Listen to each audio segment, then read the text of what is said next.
Olá a todos, obrigado pela presença. Tem mais um caso de uso que nós vamos falar um pouquinho hoje sobre o App Dynamics.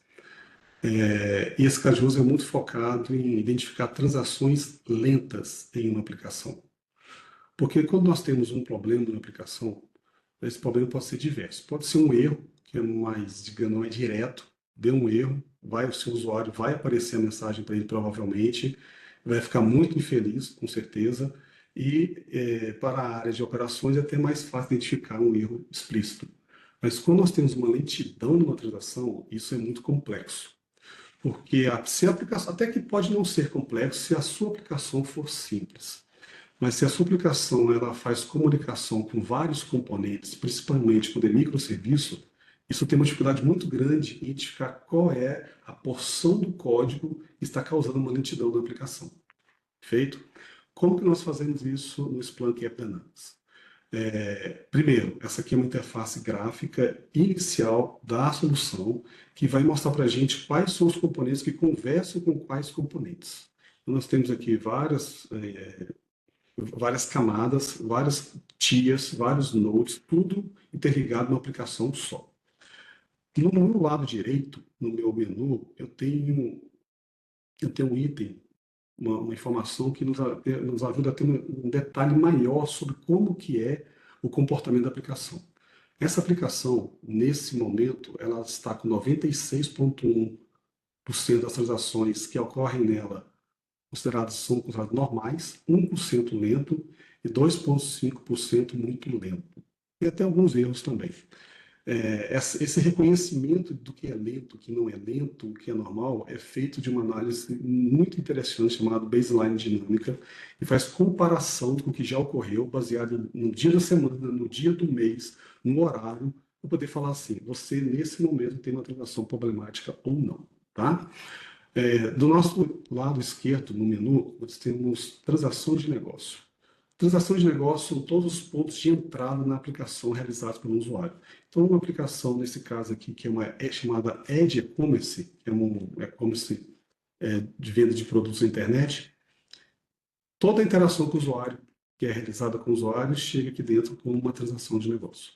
Isso é muito importante para a gente conseguir identificar se nós temos um problema na aplicação por um todo ou numa transação específica. E já começamos a ter respostas muito práticas que podem acontecer que o nosso chefe nos faça. Tá? O problema da aplicação é a aplicação toda ou não? Não, aqui a gente pode ser bem direto.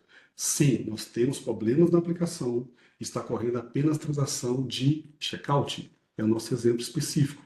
No checkout, nós temos várias situações nela. Tem até alguns alertas de saúde. Eu vou dar um double clique no checkout. Esse desenho, que era bem grande, bem complexo, mudou, ficou mais simples, porque aqui agora eu tenho os componentes que fazem parte da execução desta requisição chamada checkout. Então, diminuiu bastante. Poderia ser mais simples ou até mais complexo. Aí alguém pergunta, você pode me perguntar, Fernando, mas uma única transação sai de um Java, vai para outro Java, chama uma API externa, depois chama um Java, chama uma fila MQ, que chama um .NET, que chama uma API externa, que chama um banco de dados? Sim. A transação de checkout faz tudo isso. Toda a requisição. Perfeito? E aqui embaixo nós temos algumas métricas básicas que nos dão uma noção do que está acontecendo. Execução na linha do tempo, então 9.400 execuções no período de 4 horas que eu marquei, 39 por minuto, e aqui na linha do tempo as suas execuções. Em termos de resposta, aqui já começou a ficar um pouquinho interessante. Observem que o tempo médio é de 1,5 segundos, mas pelo gráfico perceptível que nós tivemos transações acima de 10 segundos. Observe esse pontilhado, é o baseline dinâmico. Eu já espero que tenha um aumento aqui nesse período, que já é conhecido, mas teve um aumento muito maior do que estava sendo esperado. Tá? Então, quando eu venho no nosso lado direito, no nosso menu Transact Scorecard, é bem possível ver isso. 6% de tudo que acontece aqui, que aconteceu, está muito lento. Vamos ver o que é isso? Vou dar um double clique no muito lento. Ele vai me demonstrar todas as requisições de qualquer usuário que caiu nessa regra de muito lento. Nós monitoramos 100%. Tudo que acontece na aplicação é observado. e nós vamos expor aquelas requisições que não fazem sentido. Então, eu vou selecionar uma dessas aqui, que demorou 18 segundos. Vocês observem que o tempo médio é 1,5 segundos e nós tivemos transações de 18 segundos. Com toda certeza, o cliente final nessa aplicação não ficou feliz. Vou dar um double clique, vamos identificar o porquê. Então, esse aqui é o desenho desta transação. Esse aqui é o que aconteceu nesta transação. Então, eu já sei aqui no meu canto superior esquerdo que ela demorou 18 segundos, quando que ela aconteceu, qual foi a transação de negócio, se tiver alguma correlação com o Splunk de log, a parte de log do Splunk, ele vai mostrar também. E independente se o código foi executado nesse Java, ou nesse .NET, ou nesse banco de dados, nós vamos trazer aqui do lado esquerdo onde nós entendemos que é o problema. Tá? Só de olhar aqui pela minha experiência, eu já vi uma query, eu vejo aqui a query, dou um clique nela, e já vai me falar qual é a query. Se eu fizer o drill down, ele vai direto no código, vai me mostrar diretamente o código que executou essa query e por que estava lento. Mas antes disso, eu quero mostrar uma outra funcionalidade que eu gosto muito, chamada Waterfall View, que é a mesma coisa que a gente viu antes, só que com uma perspectiva diferente. Nesse desenho de overview, a gente consegue perceber quem conversa com quem por tecnologias. No Waterfall, nós conseguimos ver em camada de quem demorou mais. Então, da esquerda para a direita é a camada de e-commerce, que é um Java, que demorou aqui 18 segundos. E de cima para baixo, quem chamou quem. Então, observa que essa camada inicial, ela chamou um banco de dados. E demorou quase o tempo dele. Depois que terminou essa execução no banco, ele chamou essa camada, demorou 100 milissegundos, que é nada. Depois chamou duas APIs também, que foram muito rápidos. Então, aqui, claramente, a gente realmente percebe que o problema é no banco de dados. Uma outra funcionalidade muito importante que nós temos aqui é a captura de dados de negócio. E muitas vezes identificar um problema é fácil, resolver o problema é fácil, mas o que aquilo afetou no meu negócio? Eu tive algum prejuízo financeiro? Eu tive um cliente de um segmento que eu tenho que dar uma atenção maior envolvida nessa transação? Então, essa transação, por exemplo, eu tenho aqui a release da aplicação, o número de itens que estavam no carrinho, o custo dos itens no carrinho. Deixa eu ver o que eu tenho mais interessante.